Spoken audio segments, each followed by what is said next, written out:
Hello everyone, welcome to a series of Fruitful Events, a series in which I discuss everything involving my wellness journey and the fruitful things that I've learned that could be a benefit to you.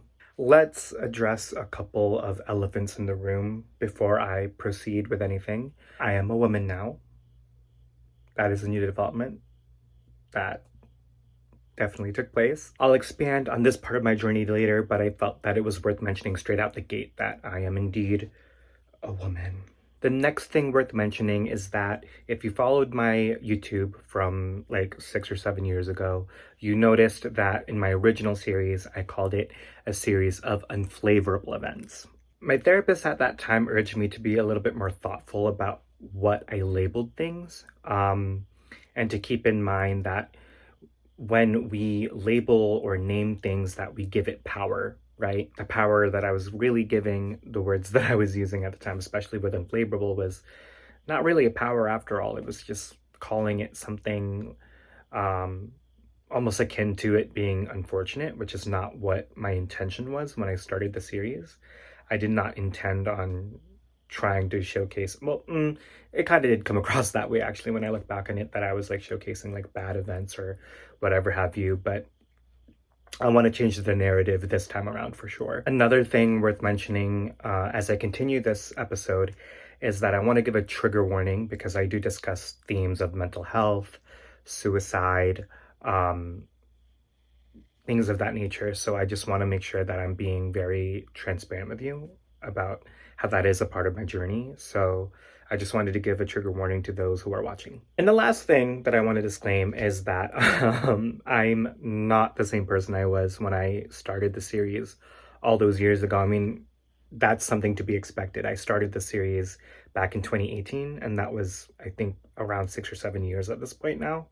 So it's fair to say that I'm no longer the girl that I was before, and I welcome you to kind of enter this experience with that knowledge of knowing that there's going to be a breath of fresh air when I come into this energy with, or this experience rather, with a series of fruitful events. I still want to approach this idea and this series with the same intention I had before, but a little more streamlined, which is essentially just a catch-all to discuss my wellness journey, whether that's involving fitness, spiritual stuff, or like overall health, mental health, things like that. So I just want to be able to kind of put all those things in one and kind of talk about my experience up to this point. And we can grow together and we can learn together, and we can live, laugh, love.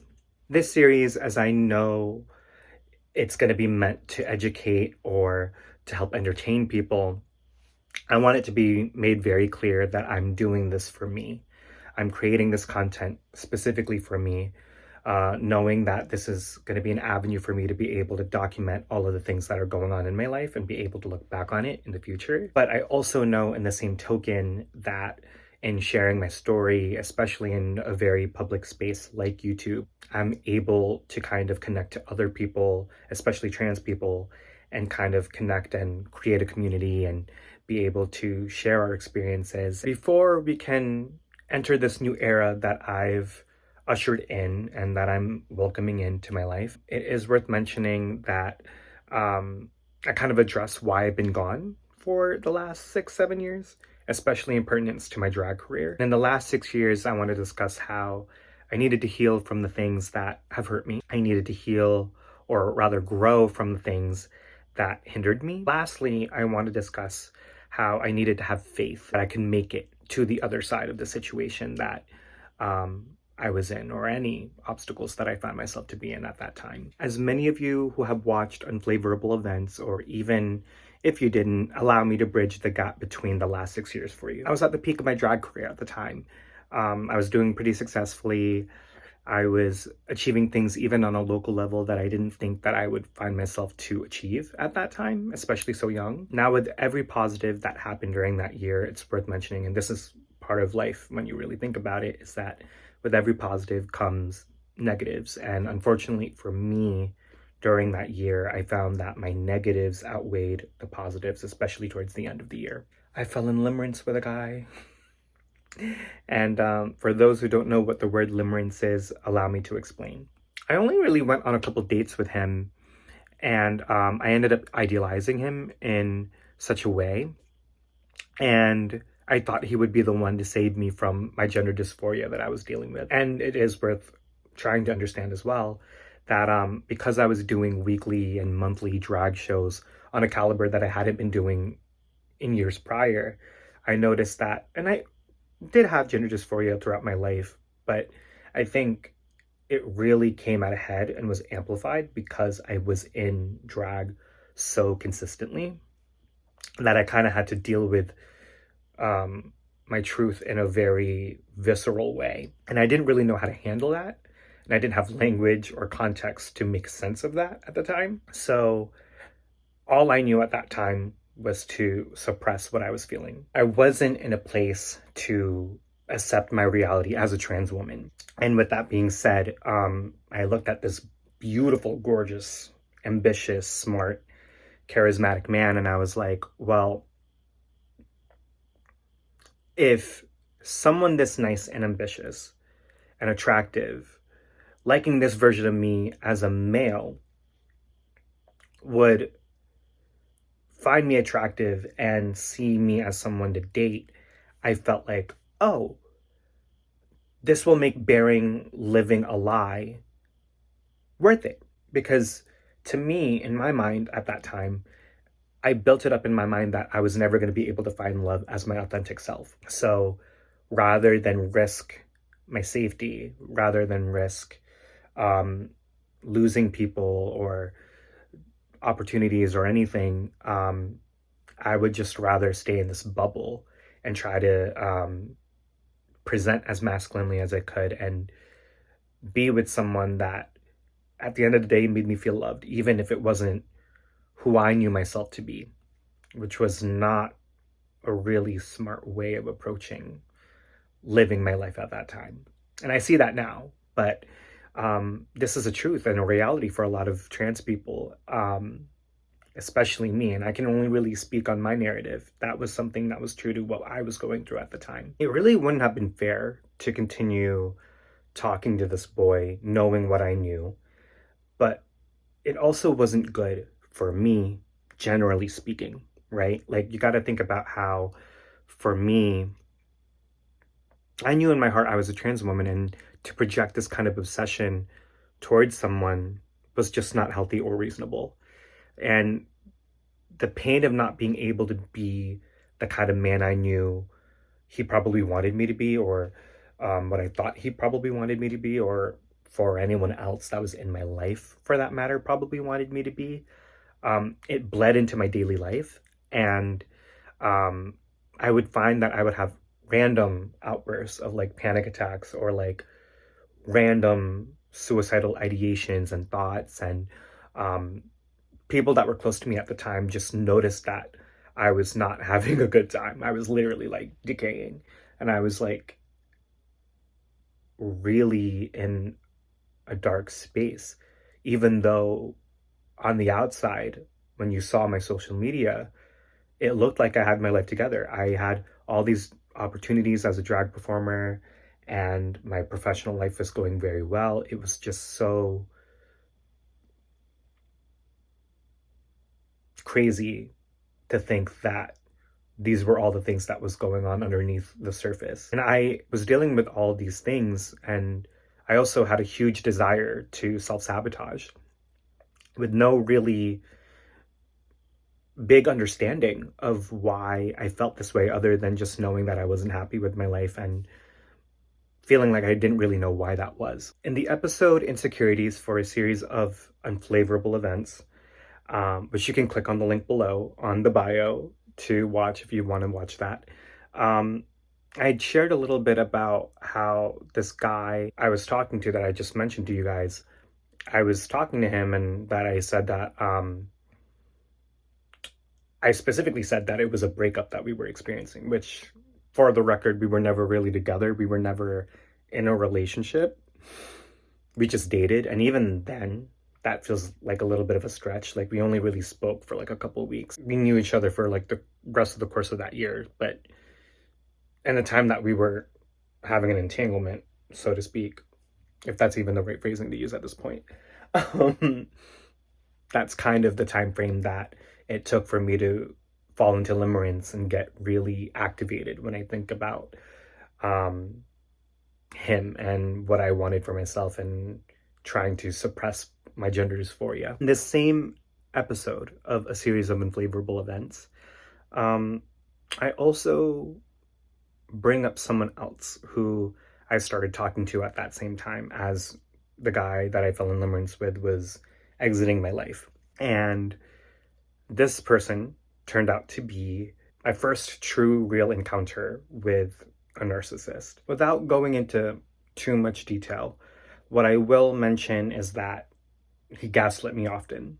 I learned that anytime I shared an insecurity or shared anything that hurt me in previous situations where I've been dating other people, he found ways to hurt me in the same way. He would also avoid accountability whenever I felt hurt. He would also take every opportunity that I was confident in my body at that time to kind of use it against me and say like, oh, look at all these men that are commenting on your content and like flirting with you and blah, blah, blah. And then go right behind me and share like very, at the time, borderline explicit, and eventually it would later become very explicit photos of him on social media. And naturally at the time I got very jealous. And it was kind of his way of trying to like humble me, if you will, and kind of like give me a taste of my own medicine, which I wasn't that bad on social media at the time. I mean, maybe my shirtless photos were kind of like a little risque, but like I was feeling good at that time, and he just found a way to turn it back around and make me feel bad for doing that, and almost kind of making me feel punished for doing that. Anytime I felt hurt, he would tell me that I was being too sensitive or that I was overthinking. And rather than listening to how I felt or trying to alleviate my anxieties, he pretty much amplified them. And he would want involvement with the projects that I was doing. Like, because I was on YouTube and doing stuff, like he was like, oh, I want to do YouTube as well. And I helped him with that project. And he knew that I enjoyed these projects, and he knew that I was very good at what I was doing. And he took advantage of my skill set and my work ethic at the time, leaving me to do the heavy lifting when it came to putting the channel that we were putting together for. Like, I ended up being the one having to do the heavy lifting, and he ended up having to be the one. I was like, oh, I'm just going to make the call for everything that's going on. Anytime that I was at the gym, which was my safe space and my safe haven, he would choose to pick a fight. And he knew my gym schedule. He would choose to pick a fight at that time, which would then lead me to going home and trying to figure out what was going on between the both of us. I even made the choice at one point, which was a dumb choice because it was my choice, and I'll take ownership of that. But I made the choice to leave my job after years because he made me feel bad about having it. He made me feel like that job wasn't enough to support myself, which, I mean, sort of true, but like, he just wasn't supportive of what I was doing, although he was unemployed for years at that point. And he wasn't even with a job at that point either. And he was telling me all these things. So I don't know how I let a man like that get into my brain like that. But when you were as insecure as I was in that moment, you're so willing to accept any and everything that comes with what you think love should be. And you just throw all standards and boundaries out the window to preserve yourself in that moment, especially in my instance where I was just preserving, dealing with my truth at that time. And I just wanted to find someone to date to distract me from dealing with my gender dysphoria. Also, a quick disclaimer, I actively was making these choices without realizing that the gender dysphoria was as bad as it was. I mean, I openly talked about it in a series of unflavorable events, but I want to make a disclaimer too that like, it wasn't like I walked into this situation being like, oh, like I'm gonna avoid my gender dysphoria at all costs. Like I came into it with the intention of just being like oh, I want to be a man. And like, I want to be a gay man at that. And I want to be a gay man that dates gay men and da da da da da. And I was operating from that caliber, which is, I mean, essentially the same thing, but I didn't have, again, the language and the context to look at it in the way that I'm explaining it to you guys now. So I just want to make that very clear. And the worst thing that he could have done was take everything that I've loved, whether it was YouTube, whether it was drag, because he was also a drag queen, whether it was just my self-development and my self-love journey. He found a way to make me feel, for lack of a better word, like shit for going after all these things. And he found ways to break my confidence over time, and I let him. And I only dated him for like 3 months, and there's so much more to unpack when it comes to him.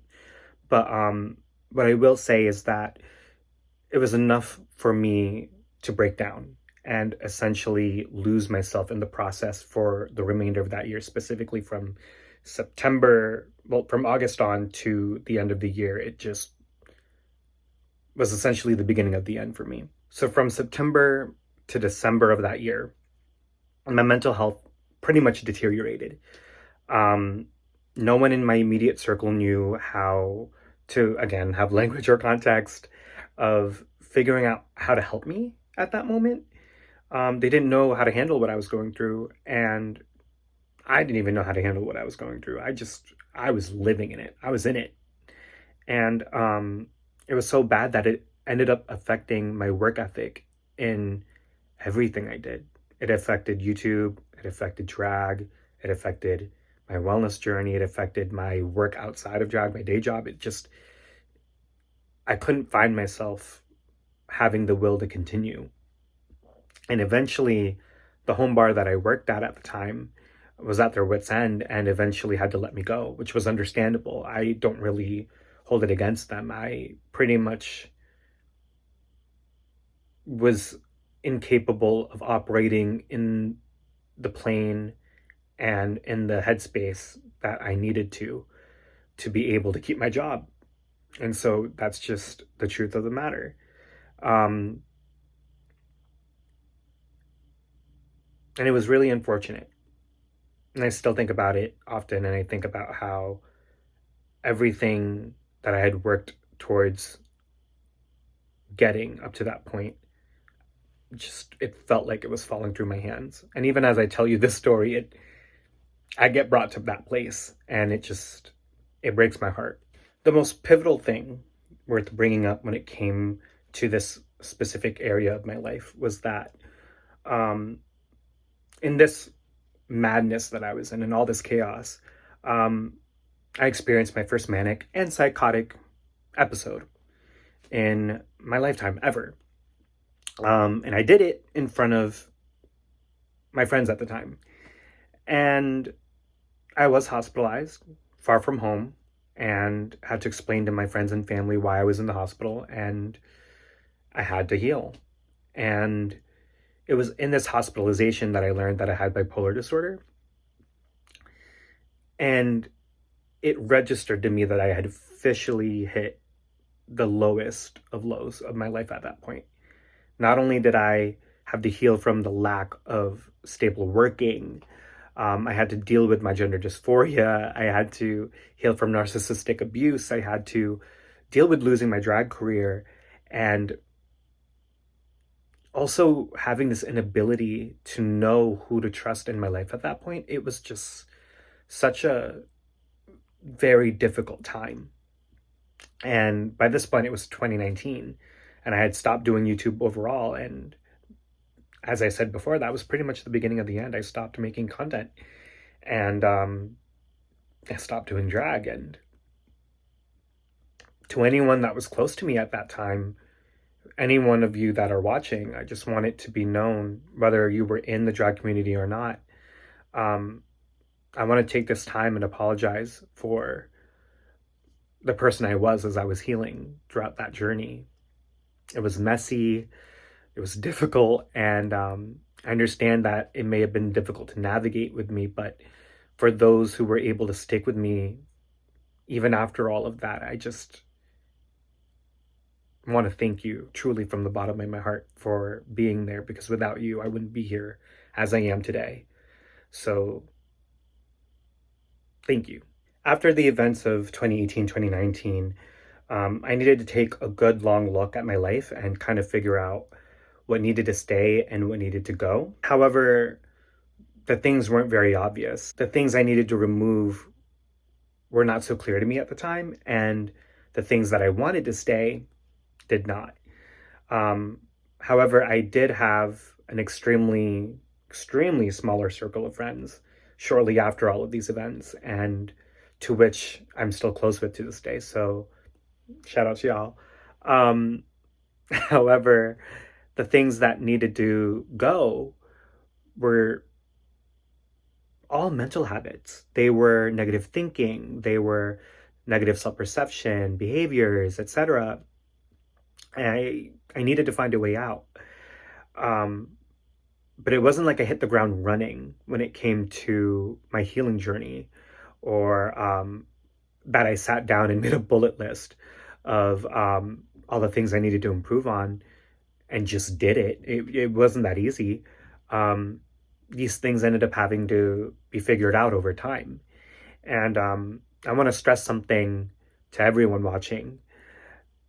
I know you might have heard it before many a time, and it bears repeating, but the healing process and growing is not linear. So what are the things that I needed to grow from that hindered me? The first thing was my gender dysphoria. I had to take time and be honest about who I was and allow myself to really grieve the idea of who I thought I was supposed to be. This particular journey took 3 years. And when I came to my gender, I had come out so many times. I had come back in the closet so many times, and then I came out again. I felt like this was the first authentic step into my healing journey, because when I look back on the trauma that I endured in 2018 and 2019, I realized that a lot of it was self-inflicted, or better yet, self-sabotage, which, if you want me to discuss that in length, definitely comment below if you think that's something that you would love me to dissect in a theme or in a video. In trying to be someone else, I lost who I really was, and a lot of my hiding was behind Hazel. When I think about it, Dead Name, which is my old name, did not want to commit to womanhood and use Hazel as a way to kind of experience it for a short time.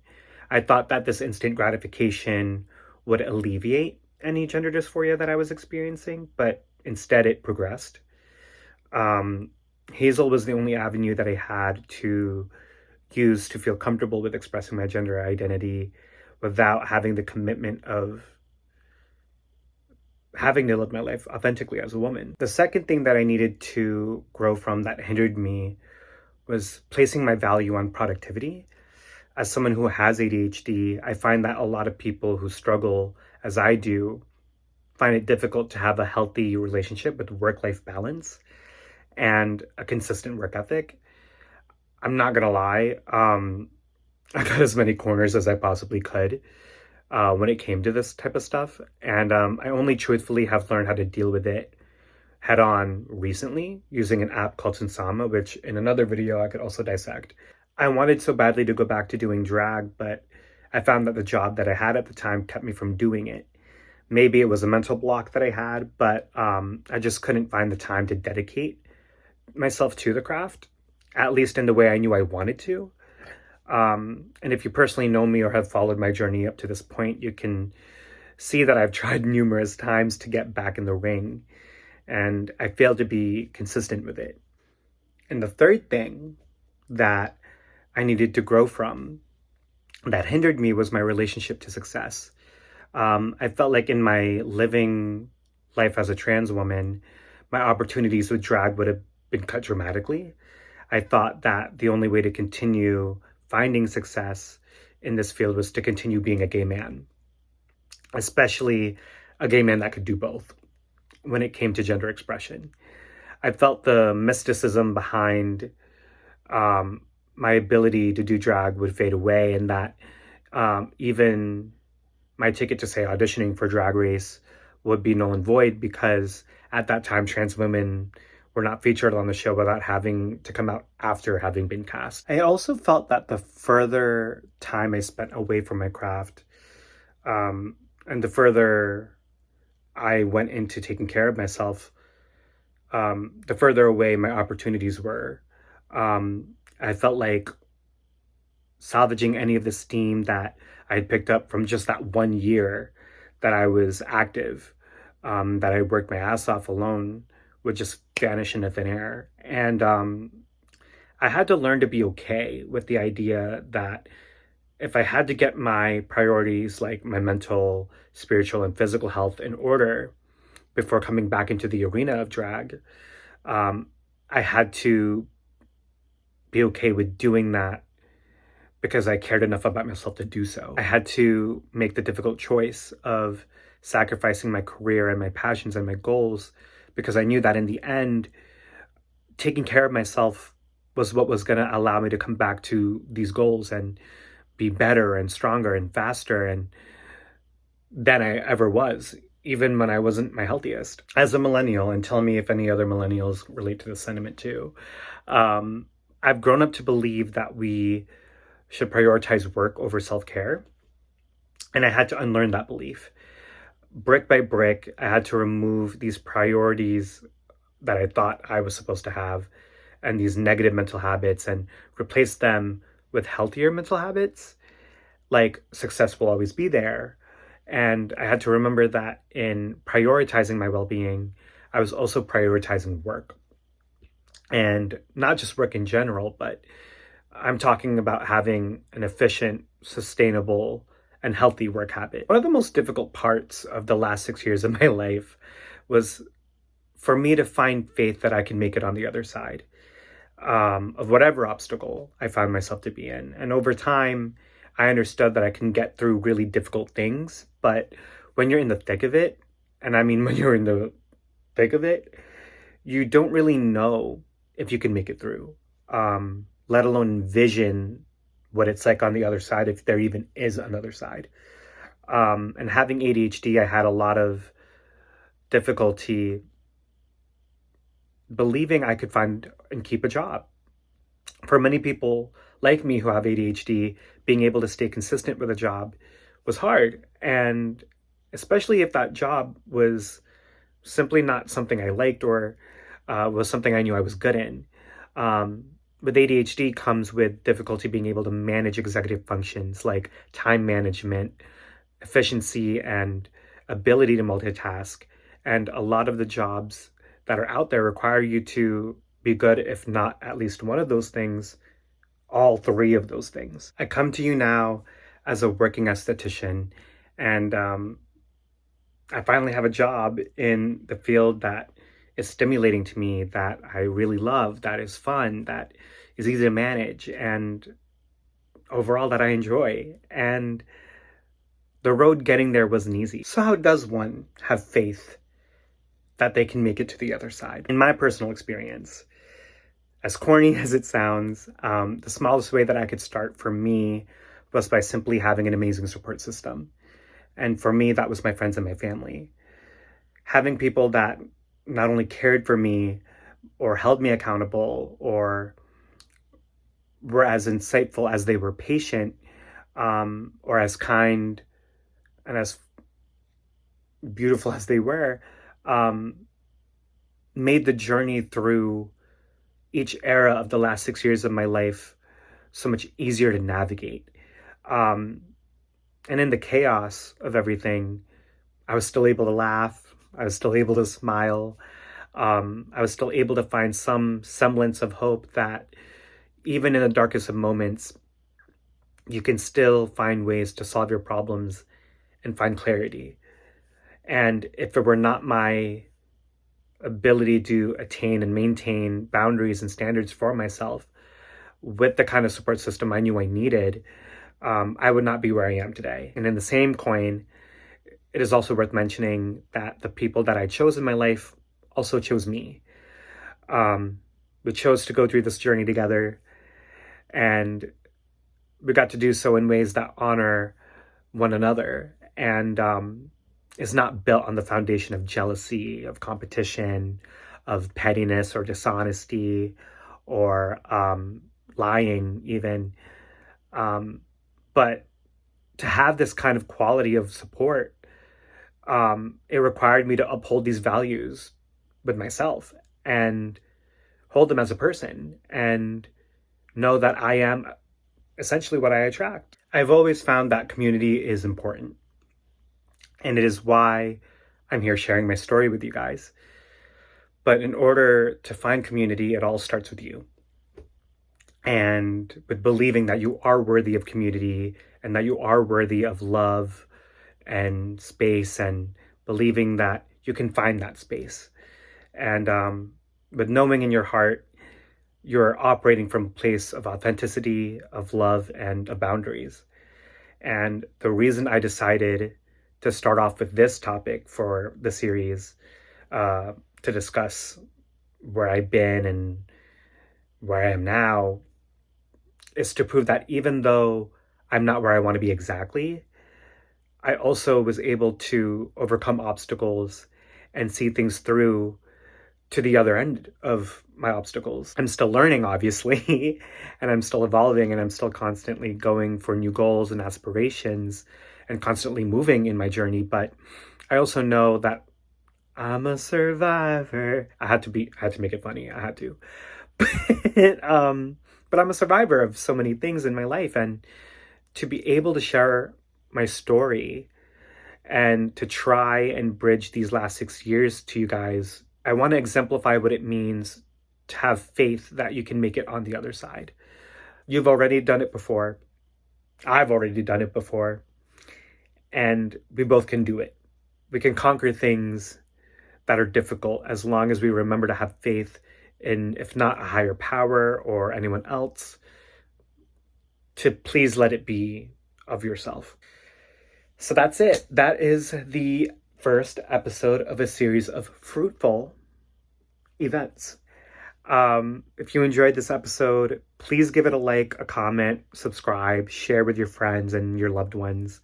And before I do leave, I wanted to make a new habit with you, where in each episode I implore you to answer a question that I have in mind, and we can start a conversation.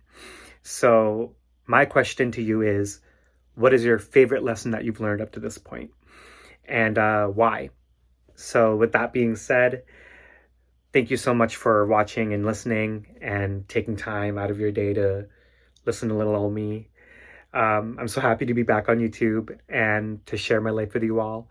And I hope that you enjoy this journey with me and join me in it as well. And we can go on this ride together. And I still have so much more I want to share with you. So stay tuned and stay juicy.